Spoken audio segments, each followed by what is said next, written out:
Europe 1, bonjour. Samuel Etienne. 6h19, le rappel des principaux titres ce matin est de 4. Aujourd'hui encore, la circulation alternée est reconduite à Paris et dans 22 villes de banlieue pour la 4e journée consécutive. Pour la première fois, la région lyonnaise est également concernée par la mesure.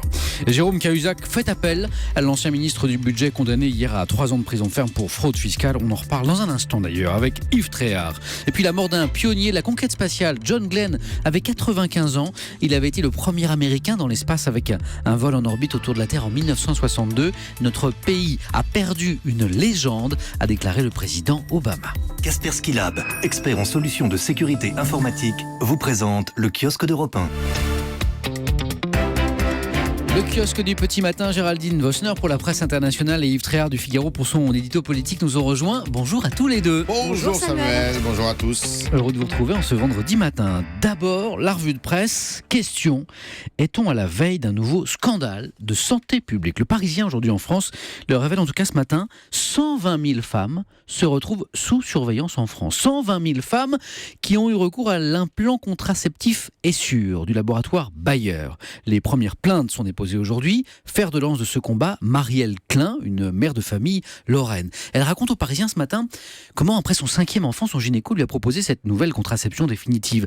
Et ses ennuis de santé ont commencé. Des sinusites récurrentes, puis de très forts maux de tête au fil des mois. Son état s'aggrave, des palpitations cardiaques. Un matin, elle se réveille complètement sourde avec une quasi-paralysie du visage. Un médecin, finalement, s'aperçoit que Marielle est allergique au nickel. Or, le fameux implant de Bayer en contient, ce qu'on ne lui a jamais dit.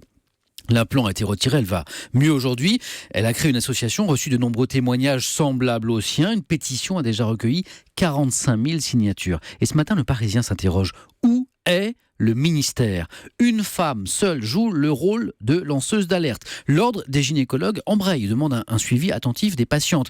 Ce qui étonne au final, écrit le journal, ça n'est pas la détermination des victimes, mais l'absence totale du ministère de la Santé dans la gestion de cette affaire.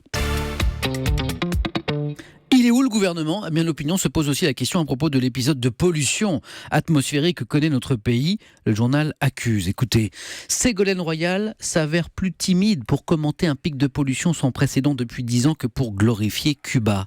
Après tout, la numéro 3 du gouvernement s'inscrit dans la lignée de ses prédécesseurs. Grand égo et petit courage, volontarisme surjoué et impuissance avérée. L'opinion assène, en matière de pollution, l'État a tout faux, ou presque. Il a soutenu le diesel, la motorisation la plus polluante. Il a préféré tracer des lignes de TGV mirifiques plutôt que d'entretenir un réseau ferroviaire francilien d'une crasse vétusté.